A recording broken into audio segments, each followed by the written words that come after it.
Assalamualaikum warahmatullahi wabarakatuh. Saya Dinda. Di sini saya akan mempresentasikan salah satu materi dari mata kuliah dasar-dasar manajemen, yaitu kepemimpinan. Langsung aja. Apa sih kepemimpinan itu? Kepemimpinan adalah salah satu fungsi manajemen untuk mempengaruhi, mengarahkan, memotivasi, dan mengawasi orang lain agar dapat melakukan tugas-tugas yang telah direncanakan dan mencapai tujuan yang diinginkan oleh sebuah organisasi. Kemampuan kepemimpinan atau leadership seorang manajer akan sangat mempengaruhi kinerja organisasi, terutama dalam hal pencapaian tujuan organisasi. Nah, ada beberapa ahli yang merumuskan definisi-definisi kepemimpinan. Salah satunya adalah Gareth Jones and Jennifer George. Menurut mereka, kepemimpinan adalah proses di mana seorang individu mempunyai pengaruh terhadap orang lain dan mengilhami, memberi semangat, memotivasi, dan mengarahkan kegiatan-kegiatan mereka guna membantu tercapainya tujuan kelompok atau organisasi.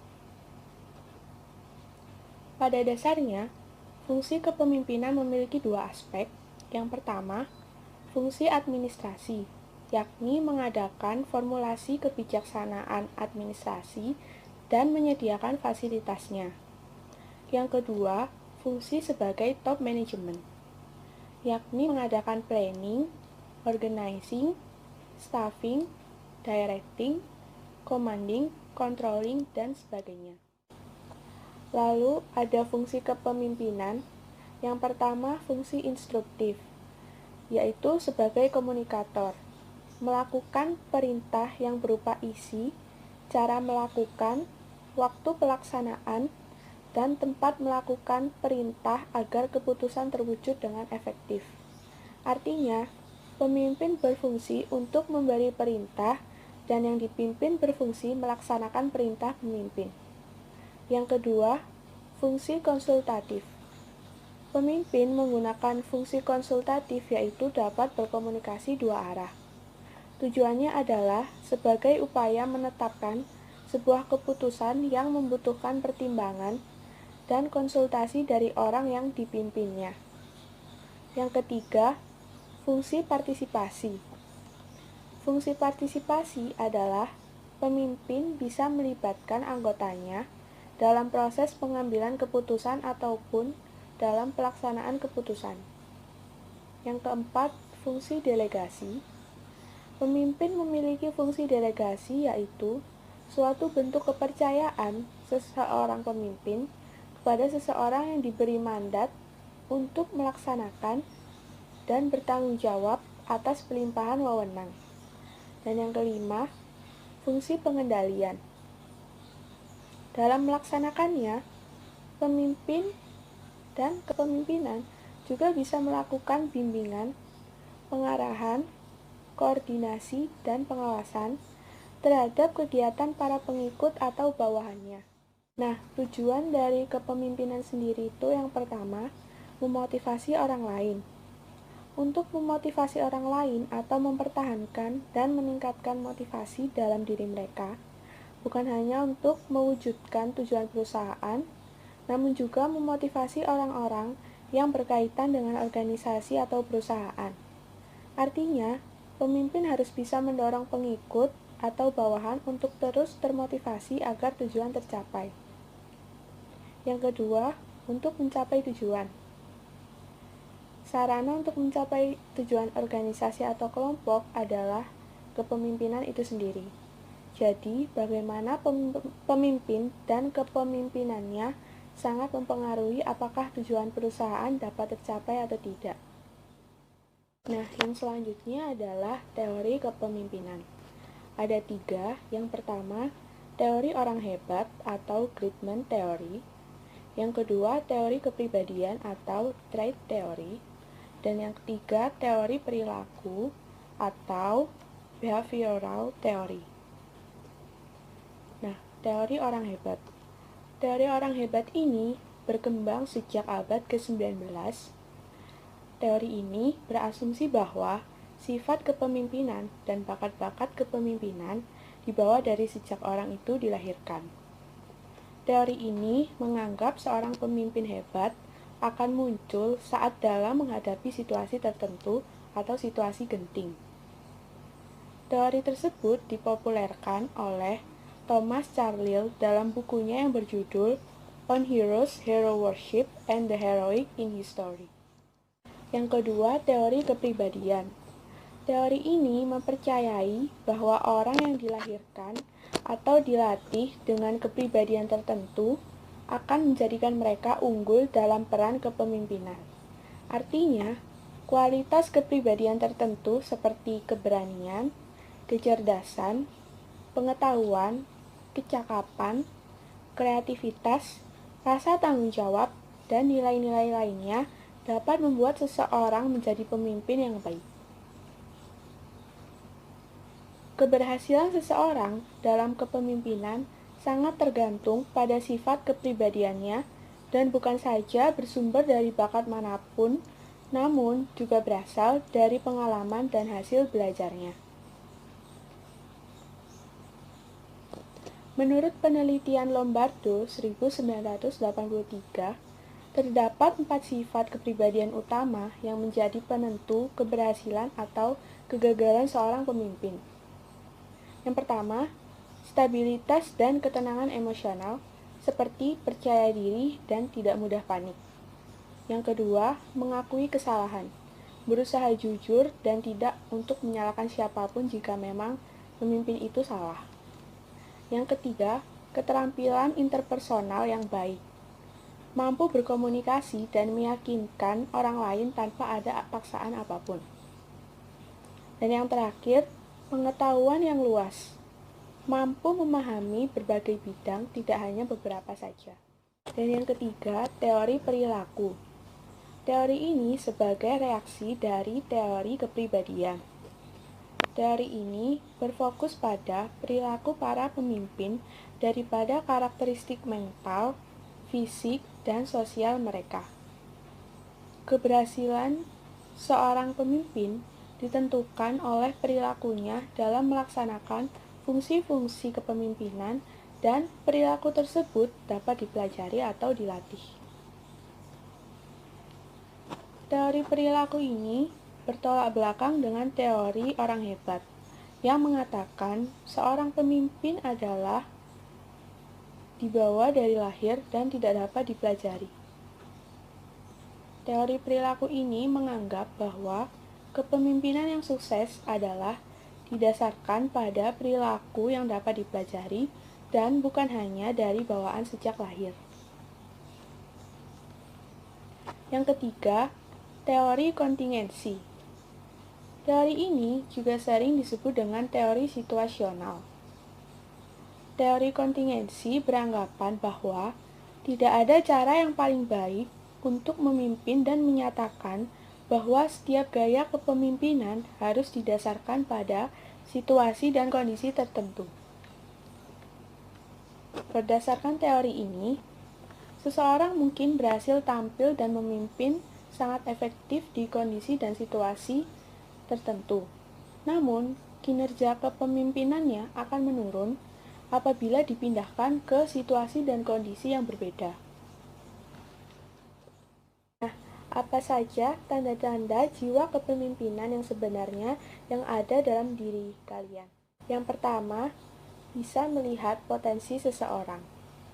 Saat berdiskusi dengan orang lain, kamu tahu kemampuan dirinya yang sebenarnya dan bisa memberikan tugas sesuai dengan porsi dan keinginannya. Yang kedua, menjadi pendengar dan pemberi arahan yang baik. Seorang pemimpin tidak hanya memerintah, tetapi juga mampu mendengarkan kendala dan keluh kesah mereka. Setelahnya, ia akan memberi saran untuk kembali meningkatkan kinerjamu. Yang ketiga, menghargai keberhasilan orang lain. Meskipun hasilnya tidak memuaskan, tetapi ia tetap bangga dengan keberhasilan orang lain. Yang keempat, mau belajar dan tidak pantang menyerah. Baginya, belajar itu di mana saja dan kapan saja. Dia akan membiarkan diri untuk terbuka menerima pandangan baru dan terus mencari wawasan lainnya. Yang kelima, bisa mengendalikan emosi di bawah tekanan. Dalam menyelesaikan masalah, ia berusaha untuk tetap tenang dan memberikan solusi yang logis. Yang keenam, percaya diri dan berani. Pengalaman jatuh bangun dalam mengejar mimpi akan membuat ia semakin menguasai dan mengenal potensi dalam diri. Sehingga saat terjadi sebuah masalah, ia menanganinya dengan rasa yakin dan berani mewujudkan mimpi tersebut. Lalu, sifat-sifat pemimpin. Dalam memimpin suatu kelompok atau organisasi, seorang pemimpin harus memiliki sifat-sifat diantaranya intelijensi, yaitu sifat atau kemampuan berbicara, menafsirkan, dan bernalar yang lebih kuat daripada para anggota atau bawahan yang dipimpinnya.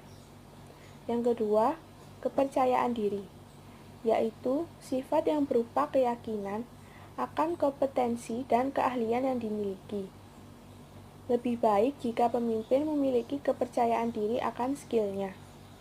Yang ketiga, determinasi, yaitu kemampuan untuk menyelesaikan pekerjaan yang meliputi ciri seperti berinisiatif, kegigihan, mempengaruhi, dan cenderung mengarahkan anggotanya untuk melakukan perintah demi tujuan organisasi.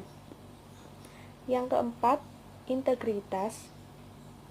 Setiap pemimpin harus memiliki sifat integritas atau kejujuran dalam memimpin anggota dan organisasinya. Nah, yang kelima, sosiabilitas.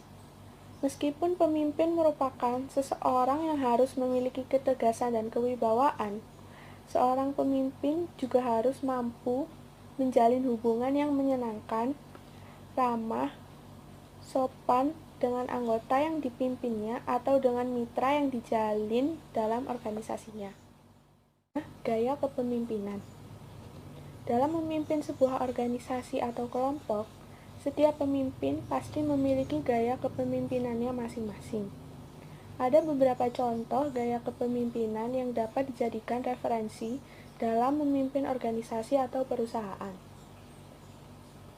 Yang pertama, kepemimpinan otokratis. Gaya kepemimpinan ini adalah gaya kepemimpinan di mana memusatkan kekuasaan pada diri sendiri. Biasanya, ia sangat dominan dalam melakukan pengambilan keputusan, baik berupa kebijakan, peraturan, prosedur yang berasal dari idenya sendiri. Biasanya, ia akan lebih membatasi inisiatif dan ide dari anggotanya. Pemimpin yang otoriter ini umumnya tidak akan memperhatikan kebutuhan dari bawahannya dan cenderung menjalin komunikasi satu arah, yaitu dari pimpinan ke anggota. Gaya kepemimpinan otokratis ini biasanya digunakan dalam akademi kemiliteran atau kepolisian. Yang kedua, kepemimpinan birokrasi. Gaya kepemimpinan ini biasanya diterapkan dalam sebuah perusahaan atau organisasi di mana setiap kegiatan dilakukan secara rutin. Artinya, tidak ada inovasi dalam kegiatan perusahaan tersebut dan setiap anggota memiliki tanggung jawab rutin setiap harinya. Biasanya, gaya kepemimpinan ini terjadi dalam perusahaan dengan sistem dan prosedur yang sudah diatur sebelumnya dan sudah terbentuk sejak lama. Kepemimpinan partisipatif adalah gaya kepemimpinan di mana komunikasi terjadi dua arah, yaitu dari pimpinan ke anggota dan dari anggota ke pemimpin. Gaya kepemimpinan ini biasanya melibatkan anggotanya dalam memecahkan suatu masalah dan mengambil sebuah keputusan. Pemimpin memberikan kesempatan dan ruang untuk anggota dapat menyampaikan ide dan gagasannya dan berpartisipasi dalam suatu keputusan untuk kebaikan perusahaan. Perlu rasa sifat saling percaya dan menghargai dalam organisasi. Kepemimpinan delegatif biasa disebut dengan laissez-faire, yaitu gaya memimpin di mana atasan atau pemimpin memberikan kebebasan secara mutlak kepada para anggota untuk melakukan tujuan dengan menggunakan cara masing-masing. Meskipun dalam suatu organisasi terdapat pemimpin, seorang pemimpin akan membiarkan keputusan dibuat oleh siapapun dalam organisasi. Namun, gaya ini akan menjadi tidak efektif jika pemimpin dan anggota tidak cukup matang melaksanakan tanggung jawabnya masing-masing.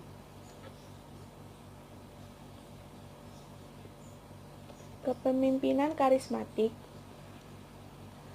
Pemimpin yang karismatik biasanya memiliki pengaruh yang kuat atas pengikut oleh karena karisma dan kepercayaan diri yang ditampilkan. Jadi, gaya kepemimpinan karismatik ini melibatkan karisma seseorang pemimpin dan memiliki kemampuan yang mempesona yang ia miliki terutama dalam meyakinkan setiap anggotanya untuk mengikuti setiap arahan yang ia inginkan. Jadi kesimpulannya adalah, pada dasarnya, setiap orang memiliki jiwa kepemimpinan di dalam dirinya, meskipun beberapa orang memang lebih dominan. Dalam penerapannya, setiap orang memiliki gaya kepemimpinan yang unik sesuai dengan karakter dan situasi tertentu. Sekian video dari saya, semoga bermanfaat. Mohon maaf bila ada salah kata. Wassalamualaikum warahmatullahi wabarakatuh.